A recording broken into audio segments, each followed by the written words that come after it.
Welcome to Aadya TV. ఇప్పుడు మనం ప్రస్తుతం డీజీపీ కార్యాలయం దగ్గర ఉన్నాము. ఎమ్మెల్సీ దేశపతి శ్రీనివాస్ మనతో ఉన్నారు. ఆయన అడిగి తెలుసుకునే ప్రయత్నం చేద్దాం. సార్ నమస్తే, చెప్పండి సార్, ఎందుకు సార్ మరి బీఆర్ఎస్ నాయకులు టార్గెట్ అవుతున్నారు? వాళ్ళ క్యాంప్ కార్యాలయం మీద మనం నిన్న చూసినాం, గంగుల కమలాకర్ క్యాంప్ కార్యాలయం మీద దాడులు చేయడం జరిగింది. మరి ఇక్కడ కౌశిక్ రెడ్డిని కూడా హత్య ప్రయత్నం చేయడానికి ప్రయత్నం చేస్తున్నారు. వీళ్ళంతా ఎవరు, ఎందుకు చేయవలసి వస్తుంది?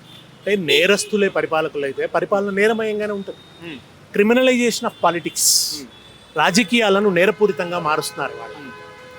మీరు కేంద్ర హోంశాఖ సహాయ మంత్రి బండి సంజయ్ గారి వైఖరి మీరు ఎప్పుడు చూసినా కానీ వికృతమైనటువంటి భాష మాట్లాడడం, విపరీతమైనటువంటి నిందలు తప్ప ఒక కన్స్ట్రక్టివ్ టాక్ అనేది మనం ఎప్పుడు చూడం.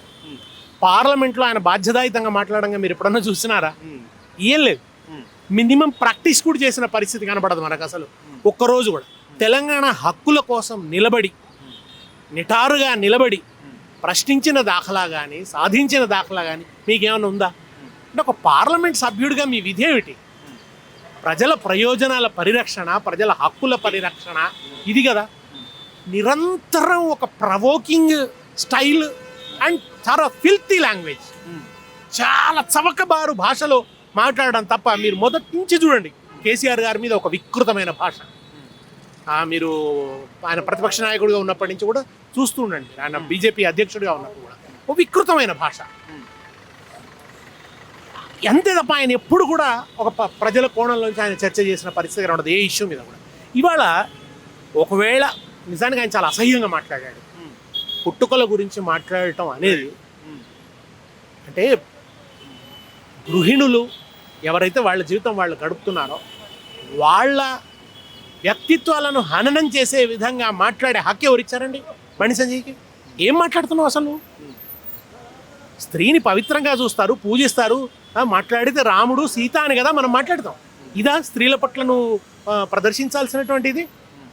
ఆయన అంత అన్యాయంగా మాట్లాడిందని కౌంటర్గా ఆయన ప్రెస్ మీట్ పెట్టాడు. ఆయన ఒకవేళ నిజంగా కూడా, నిజానికి నేను మొన్న పాడి కౌశిక్ రెడ్డి గారు ఆయన అన్నదానికి రిటార్ట్గానే ఆయన మాట్లాడాడు. ఒకవేళ పొరపాట్లు దొర్లినా కానీ మాటల ద్వారానే తెలుసుకోవాలి. దాడులు ఏమిటి? భౌతిక దాడులకు ఎందుకు దిగుతున్నారు? పైగా భౌతిక దాడులకు దిగుతున్నప్పుడు పోలీసులు చోద్యం చూడడం ఏమిటి అసలు? ఇప్పుడు ఏదైనా ఒక చిన్న కాల్ ఇస్తే, మనం సర్పంచులు నిధుల కోసం కాల్ ఇచ్చారు, బిల్స్ చేయమని, బయటకు వెళ్లకుండా అరెస్ట్ చేస్తున్నారు కదా పోలీసు. అంత పకడ్బందీగా ఏం జరగకుండా చూస్తున్నారు కదా. ఇది ఎందుకు జరగకుండా చూడలేకపోతున్నారు? ఒక నలుగురు గుండాలు కర్రలు వేసుకొని వచ్చేసి ఒక ఎమ్మెల్యే కార్యాలయాన్ని ధ్వంసం చేసేస్తారా? అంత సునాయాసంగా జరిగిపోతాయి ఈ రాష్ట్రంలో. ఓ నలుగురు అనుకుంటే చేసేయచ్చు ఆ పని. వాట్ ఈస్ హ్యాపెనింగ్ అంటే ఏం జరుగుతుంది అసలు? వాళ్ళు వచ్చి కర్రలు పట్టుకొని వీరవిహారం చేస్తూ, పోలీసులు వచ్చినా సంకోచం లేదు, వాళ్ళు పోలీసులకు భయపడడం లేదు. పోలీసులు వస్తే పారిపోతారు కదా జనరల్గా నేరం చేసేవాడు. పోలీసులు వస్తే రెచ్చిపోతున్నారు, ఇంకా పోలీసులు బతిలాడుతున్నారు, ప్లీజ్ పగలగొట్టకండి, ఇదేందండి? ఇదేం పోలీసింగ్? వాళ్ళని పట్టి తీసుకుపోయి జీపులో పడేసి అరెస్ట్ చేసి తీసుకుపోయి ఒక్క అద్దం పగలకుండా బాధ్యతగా చూసుకోవాల్సిన విషయం పోయి కారు బగ్గులు కొట్టారు, లోపలంతా డ్యామేజ్ చేశారు, లోపలికి వెళ్ళి పాడి కౌశిక్ రెడ్డి మీద భౌతిక దాడి చేయడానికి ప్రయత్నిస్తున్నారు. పోలీస్ చిన్న చిన్నగా వాళ్ళని కంట్రోల్ చేసే ప్రయత్నం చేస్తున్నారు. అంటే గతంలో సిద్దిపేట, గజ్వేల్, నర్సాపూర్, సో ఇప్పుడు కరీంనగర్, అంటే ఇంకా ఏ క్యాంప్ ఆఫీసుల పైన టార్గెట్ ఉన్నది? మరి వీళ్ళంతా కాంగ్రెస్ గుండాలు అనుకోవచ్చా, లేకుంటే బీజేపీ గుండాలు అనుకోవచ్చా? ఎవరు ఎక్కడ చేస్తున్నారు? మరి ఎందుకు ఇక్కడ రాష్ట్ర ముఖ్యమంత్రి ఇంత జరుగుతున్నా నోరు మెలపడం లేదు? మరి ఇక్కడ పోలీస్ యంత్రాంగం కూడా ఎందుకు అంత పట్టించుకోవడం లేదు? మామూలు పేదవాళ్ళు అయితే మాత్రం కొట్టుకుంటూ పోతుంటారు. మరి ఇప్పుడు ఎందుకు ఈ పని చేయడం లేదు? ఇప్పటి వరకు 24 గంటలు అయితే కూడా ఎందుకు ఎఫ్ఐఆర్ చేయలేరు? కల్ప్రిటే సీఎం, ఇక్కడ నేరస్తుడే సీఎం.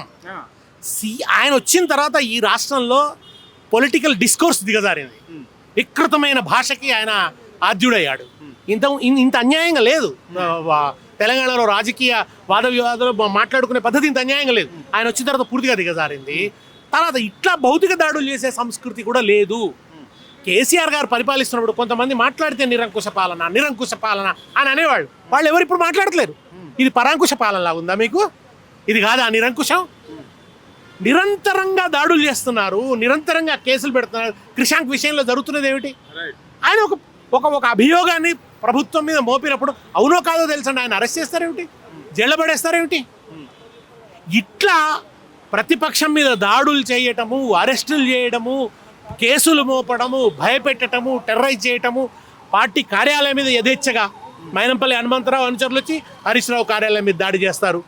ఆయన నరసారెడ్డి బిడ్డ వచ్చి గజ్వేల్ అది ఆయన ప్రతిపక్ష నాయకుడు, ఫార్మర్ సీఎం, తొలి చీఫ్ మినిస్టరు, ఆయన కార్యాలయంలోకి దూసుకుపోయి ఫోటోలు బీకేసి పెట్టడం ఏంది? ఇంతకుముందు ఇట్లా జరిగిందా? 10 సంవత్సరాల్లో అటువంటి ఒరవడి కేసీఆర్ గారు పెట్టలేదే. ఇవాళ ఏడు తీసుకుపోదలుచుకున్నారు వీళ్ళు.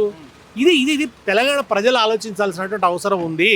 చీప్ లీడర్స్ వచ్చారు, క్రిమినల్ లీడర్స్ వచ్చారు, క్రిమినలైజ్ చేస్తున్నారు పరిపాలనను, పాలిటిక్స్ని క్రిమినలైజ్ చేస్తున్నారు, నేరపూరితం చేస్తున్నారు. నేరమే అధికారమే, నేరస్తులే నేరపూరితమైనటువంటి పరిపాలన జరుపుతున్నప్పుడు ఇవాళ కరీంనగర్లో ప్రజలకు భద్రత లేదు.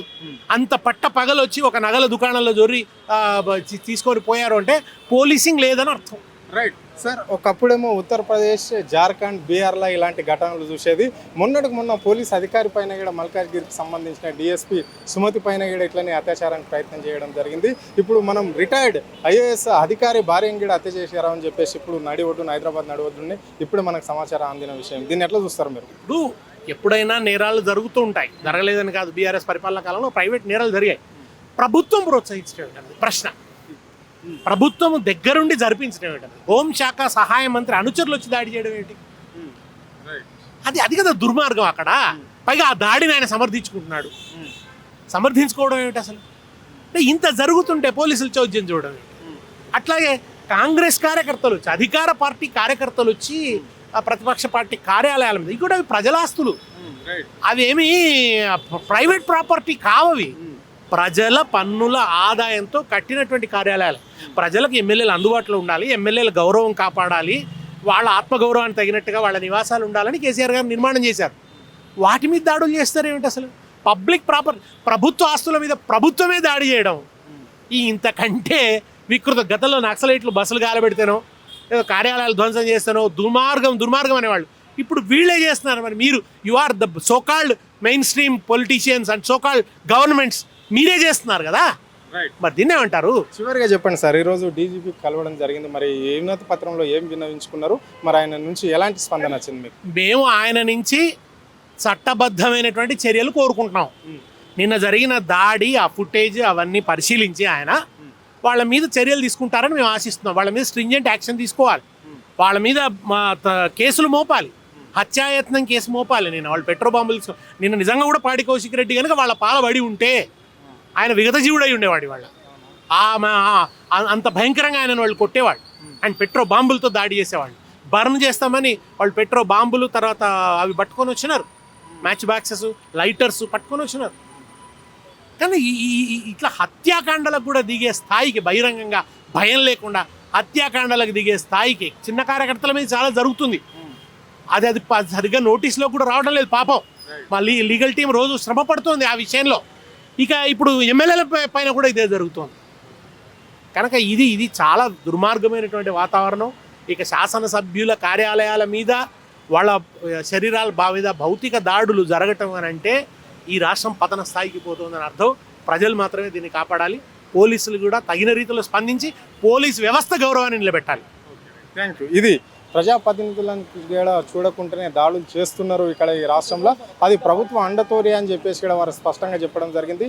కేంద్ర హోంశాఖ మంత్రి అయిన బండి సంజయ్ అనుచరులే నిన్న పాడి కౌశిక్ రెడ్డి పైన హత్యా ప్రయత్నం చేశారు. ఆయన ఉంటే ఆయనను చంపేవాళ్ళే అని చెప్పేసి ఆయన చెప్పడం జరిగింది. ఇలాంటి దుర్మార్గమైన పాలన ఎప్పుడు చూడలేదు. నడి రోడ్డు మీద కత్తులు, కటౌర్లు పట్టుకొని తిరుగుతున్న ఈ పరిపాలన, పెట్రోల్ డబ్బాలు పట్టుకొని తిరుగుతున్న పరిపాలన ఈ రేవంత్ రెడ్డి సర్కార్లోనే సాధ్యం అవుతుంది. ఇదంతా రేవంత్ రెడ్డి, బండి సంజయ్ కుమ్మక్కయ్యే రాష్ట్ర ప్రజలను ఇబ్బందులో గురి చేస్తున్నారు అని చెప్పేసి కూడా వారు చెప్పడం జరుగుతుంది. ఇక్కడ పోలీస్ శాఖ పూర్తిగా ఫెయిల్ అయిందని కూడా ఆయన చెప్పడం జరిగింది. కెమెరా పర్సన్ కళ్యాణ్ తో అరుణ్, ఆద్య టీవీ, హైదరాబాద్.